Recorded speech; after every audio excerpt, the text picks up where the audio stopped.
todos. Cabe-nos a nós encerrar este painel, que é todavia um painel muito importante, porque nós em Portugal, e suponho que em Espanha passar-se-á a mesma situação, nós em Portugal temos um problema grande, que é o problema da desertificação. Nós temos territórios fantásticos, neste mesmo território onde nós estamos tem valências turísticas enormíssimas, mas na maioria dos casos, não conheço a realidade aqui do Sabugal, mas provavelmente não será muito diferente de outros territórios de baixa densidade, temos um problema da incapacidade que temos para fixar jovens nos territórios. De um modo geral, os jovens dos territórios do mundo rural, depois de concluírem o seu 12º ano, ingressam no ensino superior e já não voltam aos territórios, porque os territórios não conseguem ter respostas que ajudem esses jovens a fixar-se e a desenvolver os conhecimentos académicos que foram desenvolver nas universidades para se poderem fixar nos territórios. Esse é um problema que existe no mundo rural. Nós em Portugal foi apresentado o ano passado um estudo feito pelo gabinete do professor Augusto Mateus, que foca exatamente esta questão, que nos lança algumas pistas sobre a forma que os municípios poderão ter e todos os players poderão ter no sentido de ajudar os jovens a fixar-se nos territórios, porque, na verdade, todos nós falamos na atividade turística, mas não se consegue fazer atividade turística sem pessoas. E por isso as pessoas são fundamentais nos territórios. O repto que eu lanço aqui aos meus colegas de mesa é uma pergunta muito concreta, em que medida é que as entidades públicas podem ajudar os jovens, rapazes e raparigas, a fixar-se nos territórios para que possam desenvolver nos territórios de baixa densidade os conhecimentos académicos que foram buscar ao ensino superior e possam também, com esse seu conhecimento, ajudar a desenvolver os territórios. Pode começar?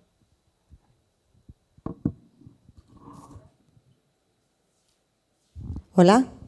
Bueno, lo primero, dar las gracias al Congreso por invitarnos. Yo represento a FADEMUR, la Federación de Asociaciones de Mujeres Rurales. Y bueno, lo primero, me gustaría empezar con unos datos. En España, el 80% del territorio es rural y tenemos zonas tan despobladas como Laponia. Desde luego, un gran recurso turístico. También comentar que el último informe sobre banda ancha de la Secretaría de Estado para la Sociedad de la Información y la Agenda Digital asegura que el 60% de los municipios rurales no tienen conexión de banda ancha o está muy defectuosa o cara, lo que denomina estar en zona de sombra. Con lo cual, esto es un gran hándicap para poder asentar población.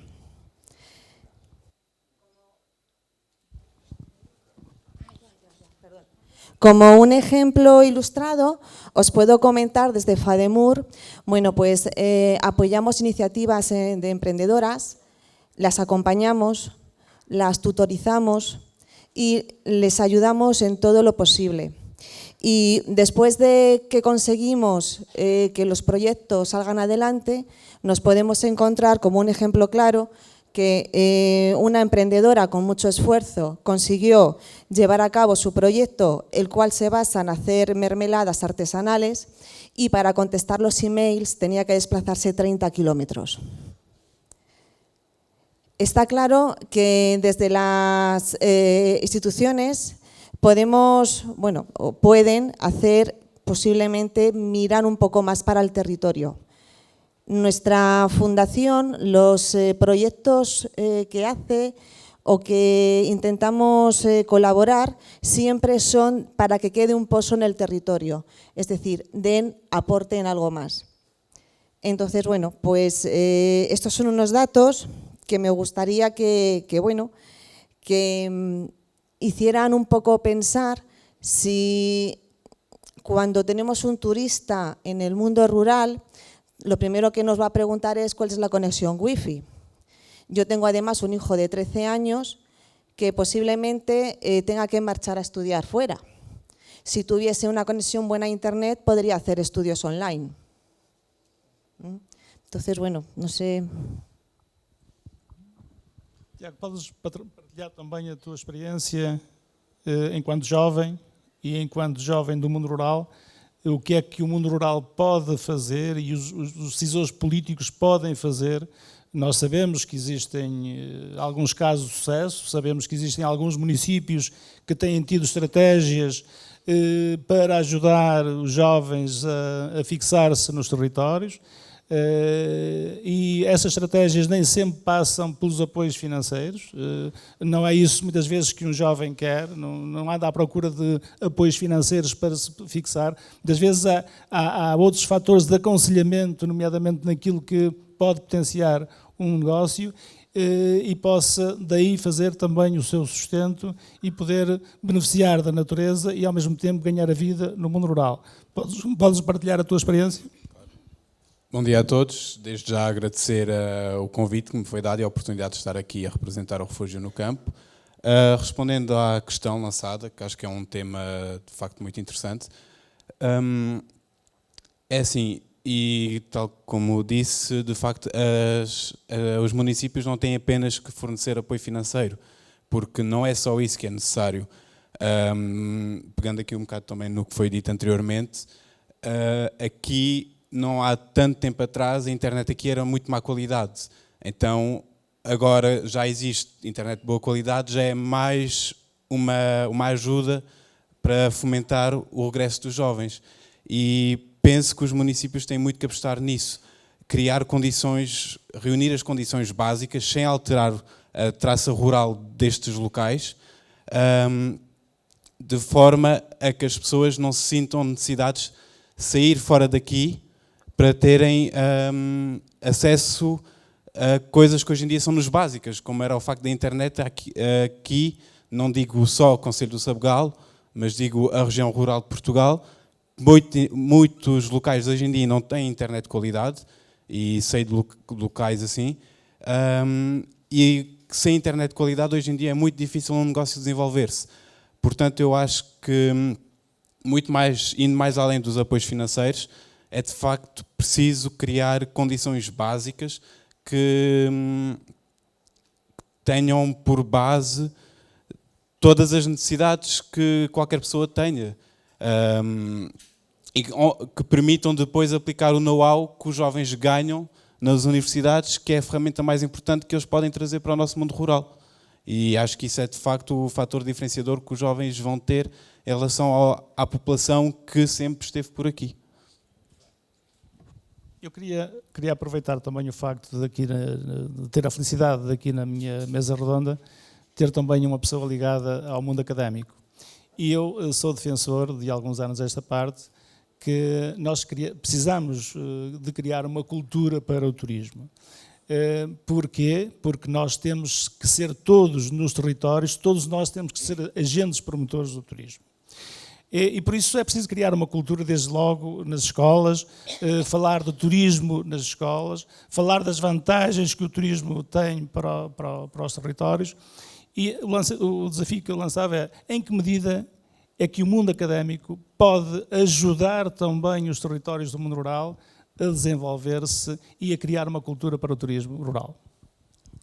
Antes de mais, gostaria também, como os meus colegas, agradecer o convite e de estar aqui, porque para apresentar o projeto das histórias, ou falar sobre o projeto das histórias criativas e, no fundo, dizer que é um projeto que é educativo, social e cultural.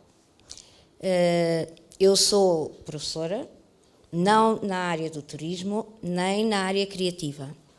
Mas este projeto aparece porque também tenho uma casa no território, numa das 12 aldeias históricas de Portugal. Portanto, este projeto de histórias criativas aparece porque liga 3 entidades. Uma privada, que sou eu, a criativa, uma associação, que é a Associação das Aldeias Históricas de Portugal, e um município, que neste caso é o município do Fundão. Há uma interação entre todos e quando se fala na parte educativa, parte de uma ideia da Associação das Aldeias Históricas de Portugal, em que lança o repto junto das escolas do primeiro ciclo com as crianças para, de alguma forma, de muitos jovens a se tornarem empreendedoras e a conhecer a sua própria história do território. Nesse sentido, a ideia é que elas reescrevessem as lendas da sua aldeia e, dessa forma, conhecer a história da aldeia. E o projeto era que existisse um livro que viesse das próprias crianças. Eu, tendo conhecimento desse projeto, proponho, aí vem a minha parte do empreendedorismo, proponho-me desenvolver 12 bonecos baseados nas aldeias, nas lendas das crianças, sempre com aquelas características que elas próprias, porque eu tive acesso às histórias das crianças.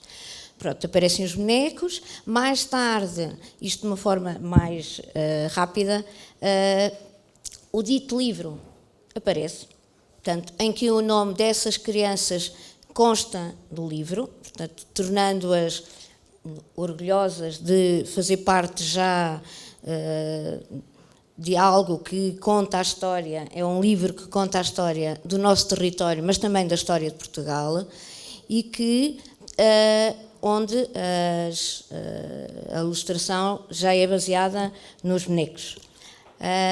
Isto para depois chegar em que, neste momento, e o projeto tem 4 anos, vai sendo consolidado e, para além de haver o produto físico, que são os bonecos, o livro, no território, portanto, na aldeia de Castelo Novo, na aldeia histórica, atualmente já existe um ateliê, que se chama Ateliê das Histórias Criativas, em que, com esta ligação, e com o município a ajudar, e a Associação das Aldeias Históricas de Portugal, criaram-se 2 postos de trabalho. Portanto, estes são 2 jovens, uma delas do próprio território, da própria aldeia, que se fixou, que tirou a formação académica na área do turismo, que está nessa dita infraestrutura nova que foi criada e que está aberta a receber o turista, os jovens, as escolas, e que conta a história do próprio território e da rede, porque o importante aqui não vai contar só sobre a aldeia de Castelo Novo, mas conta sobre as 12 aldeias que fazem parte da rede, e isto para dizer que fixou 2 jovens que podem fazer família, que não foram para fora, que estudaram fora, mas que voltaram, que estão motivadas porque desempenham a função que não é só de contactar com crianças, com as ditas famílias, e que fazem ateliês, e que, para além disso, em relação ao projeto das histórias criativas ou dos bonecos, já são elas que executam os próprios bonecos. Nesse sentido, são projetos deste género, que não se baseiam apenas em produzir um produto, mas que depois funciona como um todo. E que, de uma forma positiva e que está a correr bem, esta interação entre, neste caso, o poder político, que se interessou e que viu o potencial que um projeto deste género pode ter, para não só para fixar também os seus próprios jovens. Muito bem, muito obrigado pelo contributo. Há um aspecto um desafio que eu queria lançar, que é o seguinte.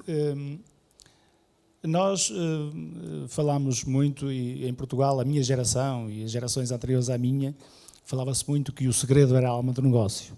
Ora, o discurso que temos hoje todos é que a partilha, o trabalho em rede, a organização conjunta, a forma de trabalharmos em conjunto, todos, hoje esse é o segredo do desenvolvimento dos negócios. Portanto, eu queria que me falassem um pouco, nomeadamente em Espanha, se já passaram essa barreira, essa dificuldade que nós ainda sentimos em Portugal, em algumas gerações, em alguns proprietários, que continuam a ter uma mentalidade muito fechada no sentido de proteger o seu negócio e de não quererem expor o seu negócio e não querem trabalhar em rede com outras pessoas, saber se em Espanha já venceram essa dificuldade ou se também, como em Portugal, ainda temos também essa dificuldade. Isto porque eu participo em muitas reuniões, ainda ontem estava numa reunião no Alentejo, e uma das situações que nos diziam é que alguns proprietários de turismo rural que nem sequer autorizavam a que as entidades oficiais colocassem as coordenadas de GPS nos sites.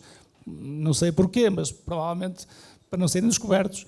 E isto é um bocadinho complicado quando estamos a falar de trabalhar em rede, quando estamos a falar de promover, quando estamos a falar de trabalhar todos em conjunto.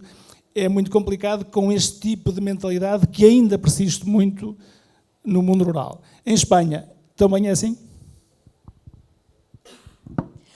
Bueno, vamos a ver. Yo también tengo un alojamiento rural en la zona de Sanabria, que ya se ha comentado en varias ocasiones aquí. Nosotros, mi pareja y yo, nacimos y nos criamos y estudiamos en Madrid, y posteriormente decidimos hacer la vuelta al territorio de nuestros antepasados y montamos un establecimiento rural. Dicho esto, llegamos con una mentalidad diferente a la mentalidad de los empresarios que llevaban ahí desde los años 50. Para nosotros, el vecino que tenía un establecimiento turístico no era el enemigo, era un amigo, porque nosotros entendemos que cuando hay un destino se forma por una serie de agentes, no solamente es uno que tenga un restaurante y esperamos que vaya todo el mundo a ese restaurante, sino tiene que haber un restaurante, una gasolinera, tiene que haber dos restaurantes, pues porque uno ofrezca un producto y otro ofrezca otro y sean complementarios. Entonces sí es cierto que con los otros alojamientos que regentaban personas más jóvenes, también con una mentalidad más abierta, nos fue mucho más fácil crear una red. Y si es cierto, creamos una red y cuando yo no tenía plazas se lo mandaba a la casa de al lado, pero sí es cierto que con los empresarios que tenían una mentalidad más antigua, pues les ha costado y todavía les sigue costando. Pero bueno, yo creo que en 10 años igual hemos podido superarlo. Pero sí es cierto que es difícil de inculcar que el vecino no es tu enemigo. Enquanto jovem tem sentido essa dificuldade de interação com os outros players e com a outra oferta que existe na tua região? Sim, creio que hoje em dia é um dos grandes problemas das regiões rurais, é de facto a mudança de mentalidade. Até porque, como disse, o segredo está na alma do sucesso e muitas pessoas ainda não conseguem ter essa visão mais alargada que o trabalho de equipa gera mais rendimento, não só para as empresas, para os privados, mas também para a comunidade. E acho que isto é de facto uma força que deve ser explorada no momento de trazer jovens para cá, é de potenciar essa mudança de mentalidades. Já que somos instruídos com o know-how mais recente que existe, ou pelo menos assim é expectável, permitindo assim que já temos uma mentalidade muito mais aberta do que as pessoas mais tradicionalistas, mais bairristas que existem de forma geral nas zonas rurais. Por isso sim, acredito que de facto é importante para as zonas rurais investir em jovens também para potenciarem e aumentarem e acelerarem essa mudança de mentalidades que é necessária para o bom desenvolvimento do turismo. Muito bem. Mais algum contributo dos companheiros?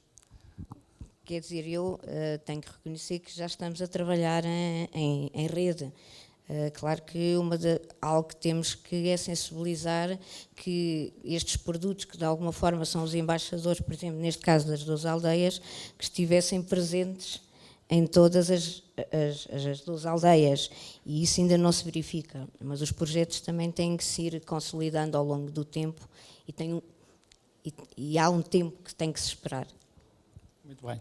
Nós, como eu disse, estamos um bocadinho pressionados pelo tempo e desde já agradeço toda a vossa paciência em estarem sentados até ao final deste congresso. Eu queria devolver à plateia também a possibilidade de poder interagir com esta mesa. Queria colocar, abrir um bocadinho a discussão. As pessoas que se quiserem inscrever para falar, agradecia que fossem concisos, muito focados nas perguntas, para não perdermos demasiado tempo, porque temos a seguir a sessão de encerramento. Portanto, está aberta então as inscrições para quem se quiser inscrever, para quem quiser fazer perguntas aqui à mesa.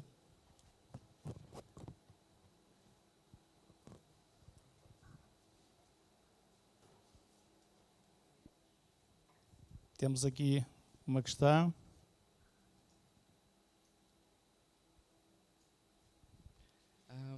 A pergunta é para a Ana Paula. Nós nos conhecemos ano passado na BTL em Lisboa. Um projeto como esse que é o vosso, que tipo de financiamento e qual foi o investimento para a produção do livro e a parte de formação aos alunos e motivá-las, que efetivamente o resultado nesse momento, pelo que eu percebi, pode ser que tenha aumentado. Nós temos 2 pessoas que voltaram e estão a continuar com esse projeto. Qual é a viabilidade desse projeto crescer e para além dessas 2 pessoas? E qual é o futuro de um projeto? Que eu acredito que o investimento para a produção de um livro é infinitamente superior do impacto econômico que essas 2 pessoas estão a ter no território ali no Fundão. Em relação à questão da publicação do livro, claro que foi a Associação das Aldeias Históricas de Portugal que o sustentou. Ele foi publicado entre a Associação e com a marca das Aldeias Históricas de Portugal e com a Leia, com a editora Leia. Portanto, o livro é uma parte, foi uma contrapartida entre a Associação e a Leia. E por isso o projeto em si não tem essa carga económica. No que diz respeito à criação deste novo emprego, ou destes 2 novos empregos, com estas 2 jovens, é o município. Portanto, o município criou, juntamente com a associação, o espaço. Portanto, o município deu o espaço e a associação contribuiu na parte da decoração. Claro que é o município que está a pagar às 2 jovens. Qual é que é o meu papel no meio disso? O meu papel foi, de uma forma voluntária, dei a formação às jovens, portanto elas estão mais na parte produtiva do produto e voltamos aos tempos, há uma troca. Portanto não há uma contrapartida direta financeira minha para as jovens, há uma troca de produto, portanto estamos todos envolvidos, conseguimos manter as pessoas, tornar o projeto neste momento mais sustentável. Há produto, pode haver produção, porque dependendo só de mim, porque o produto era uma espécie de hobby, no qual eu acredito imenso, mas como neste caso o município do Fundão acreditou no projeto e investiu nele. Acha que é algo que podemos continuar a crescer. Claro que este produto pode ser motivador às visitas, tem a parte turística. Quando se vende o produto, estamos a vender território e vender história. E eles acreditam plenamente no projeto e por isso estão, penso que, bastante motivados e a não desistir. Portanto, eu sou resiliente, acredito que o tempo há de dar frutos e tem pernas para andar na parte educativa, seja nas escolas, e levar os bonecos, não estar só dentro do território, mas sair fora do território. Portanto, essas pessoas também estão prontas para ir, de alguma forma, contar a nossa história de uma forma divertida aos jovens e aos pais dos jovens. Muito bem, parece-me que não temos mais inscritos. Como disse a minha antecessora, pode ser bom ou pode ser mau. Pode ser bom porque fomos todos muito claros, ou pode ser mau porque não conseguimos esclarecer ninguém. Bom, mas então, permitam-me que use ainda aqui 3 ou 4 minutos para fazer umas breves considerações sobre aquilo que falámos. Uma das conclusões que nós podemos tirar é que, efetivamente, a tecnologia constitui um fator-chave para o negócio do mundo rural, portanto, não se distancia nem sai fora do conceito da promoção online que todo o setor do turismo usa, portanto, o turismo rural também não pode ficar de fora, e por isso as infraestruturas são fundamentais, e aí de facto o poder político tem aqui um papel fundamental no sentido de criar, de potenciar a criação das infraestruturas necessárias de qualidade de comunicacional para que também o mundo rural possa estar em pé de igualdade com os grandes centros urbanos, nomeadamente na era da internet e na era da digitalização que todos hoje vivemos, e partindo do conceito de que nós hoje, o turismo vende-se em qualquer parte do mundo, desde que haja acesso à informação.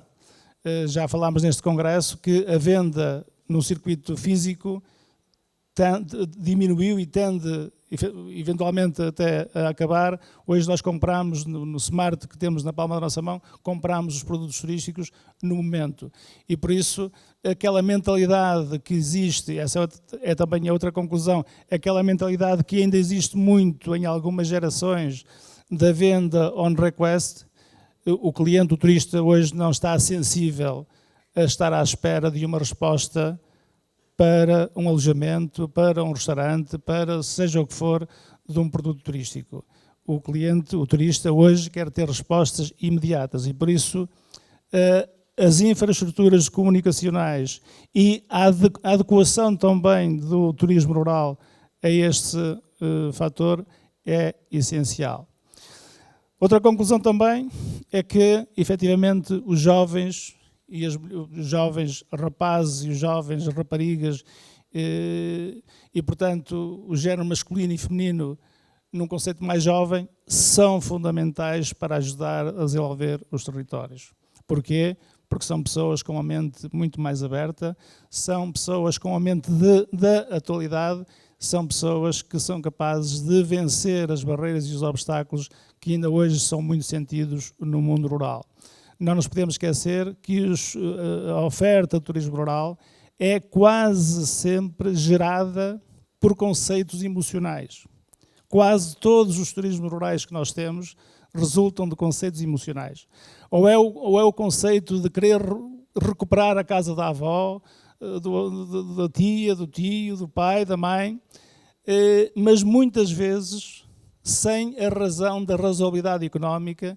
E muitas vezes alguns conceitos que são criados não têm condições para vencer, porque são conceitos de negócio mal estruturados. E o turismo rural tem vivido muito disso. Muitos turismos rurais resultam de investimentos emocionais. E a razoabilidade é uma componente muito necessária a qualquer investimento. Portanto, temos aqui um papel fundamental das autarquias locais no sentido de criar estratégias para a captação dos jovens para os territórios. Temos também a certeza de que esses jovens podem aportar muito valor ao desenvolvimento turístico dos territórios e temos também aqui a tecnologia como meio fundamental para que os negócios, por pequenos que sejam, possam estar posicionados ao nível dos grandes negócios turísticos. Estas são as 3 principais conclusões desta nossa mesa redonda. Resta-me agradecer a todos vós pela paciência que estão a ter de nos ouvir. Peço desculpa, estão aqui a dizer que há uma pessoa que queria colocar uma pergunta. Faça favor, peço desculpa. Boa tarde.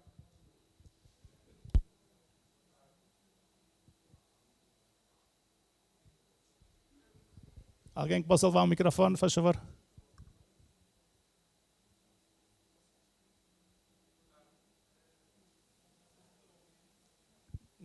Não estamos.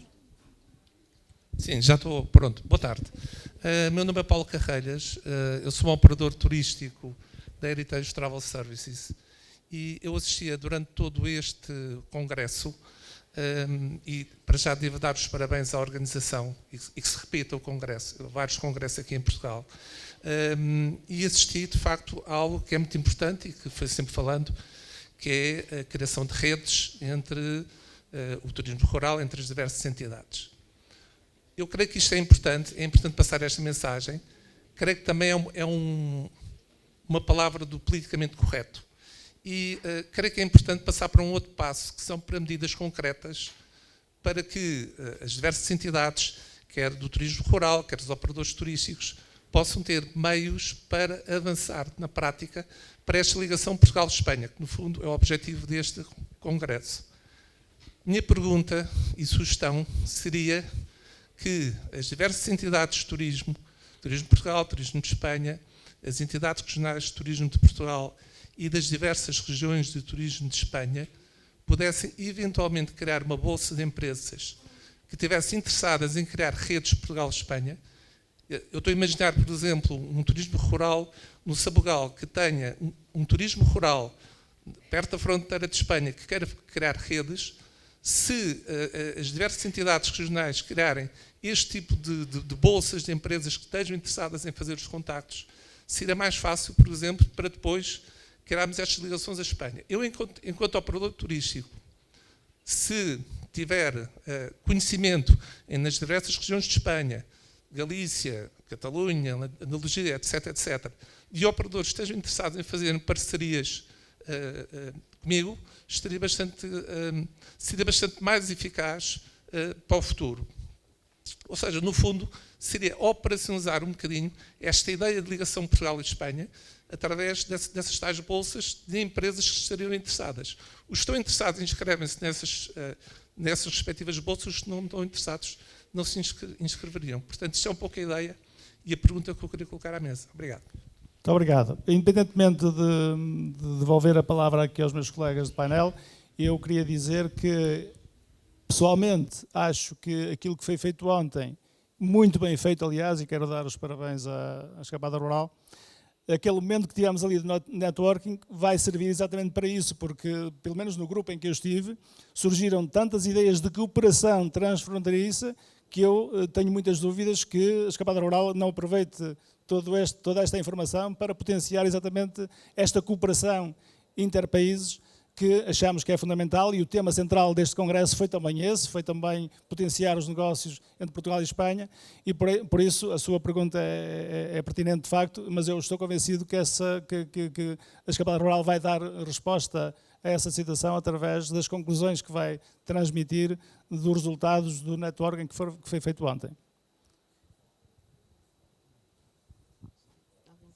Mais alguma questão?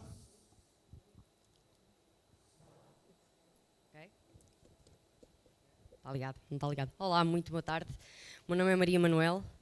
A minha pergunta é dirigida a todo o painel e está muito em linha com uma questão que foi aqui falada, muito por cima, julgo eu, que é a questão, o incentivo aos jovens por parte das instituições de ensino.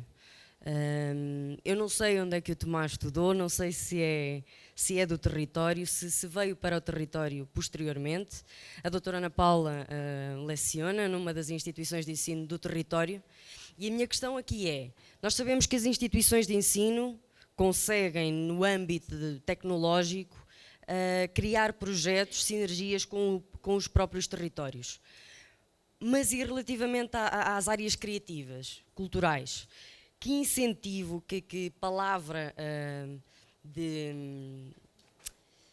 incentivo, no fundo, que caminho é que as próprias instituições abrem aos jovens, hoje em dia, para que tenham, para que semeiem essa vontade, esse querer em se fixar nos territórios de baixa densidade?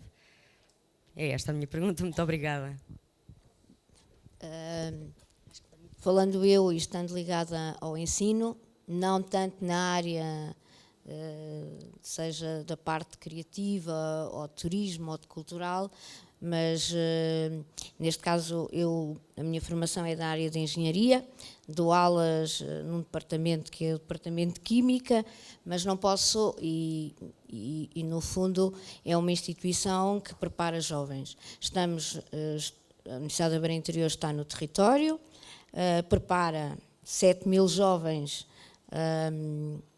para a sua vida profissional. Claro que não tem os meios para os fixar no território. Claro que são as próprias aldeias, cidades da região que devem dar oportunidades a esses jovens. No meu caso particular e independente até da minha parte do lecionário, porque vivendo no meio, num território magnífico, com uma paisagem extraordinária e que de alguma forma veio, eu não sendo criativa, até me transformei em criativa, e eu penso que tem a ver porque vivo neste ambiente, neste território, que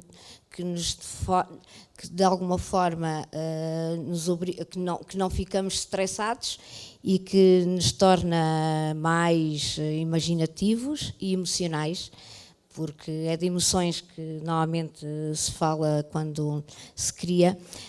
No caso, há um projeto, por exemplo, na Covilhã, do qual também faço parte, que se chama New And Lab, e em que, de alguma forma, vai receber esses jovens universitários, que lhes dando ou proporcionando-lhes espaços para eles ficarem. Claro que a universidade vai colaborando connosco, vai-lhes dando a conhecer, nós, como entidade privada, também os procuramos e queremos que eles fiquem junto connosco, e as tais redes, é assim que nós também, tem que ser, não é só, todos temos que fazer esse esforço. Claro que as escolas, as universidades, tenta fixá-los, tenta conseguir-lhes estágios, mas também não são eles que o fazem. Falando da minha experiência pessoal, eu tenho as minhas origens nesta zona. No entanto, vivi em Lisboa até ir para a universidade em Peniche, neste caso, e só após a conclusão do mestrado é que decidi então voltar para esta zona. Voltar não, porque nunca tinha vivido concretamente aqui, mas decidi então fixar-me aqui nesta zona. Eu acho que as universidades têm um papel muito importante a desempenhar, e cabe às entidades públicas e privadas locais saberem-nas aproveitar. Eu digo isto porque tive a sorte de participar em vários projetos na universidade, projetos esses que me davam a oportunidade de fixar na zona de Peniche, no litoral, e eu quis combater um bocado isso e reconheci as oportunidades que havia aqui a desenvolver, e por isso vim para esta região. E acho que seria interessante entidades, tanto públicas como privadas, das zonas rurais, entrarem em contacto diretamente com as universidades para porem os alunos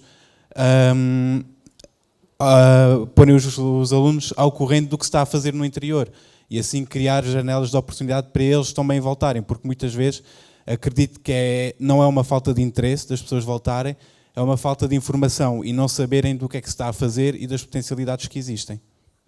Muito obrigado. Temos 1 minuto, portanto, mais uma pergunta, só uma pergunta mais.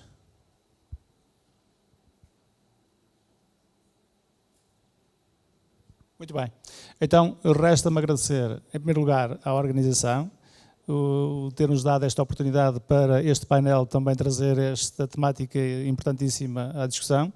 Agradecer aos meus companheiros de painel porque cumprimos escrupulosamente, acho que merecemos os parabéns porque cumprimos escrupulosamente com todos os objetivos temporais que nos foram impostos. E pronto, no café ainda podemos estar disponíveis para alguma pergunta que alguém queira fazer. E muito obrigado a todos.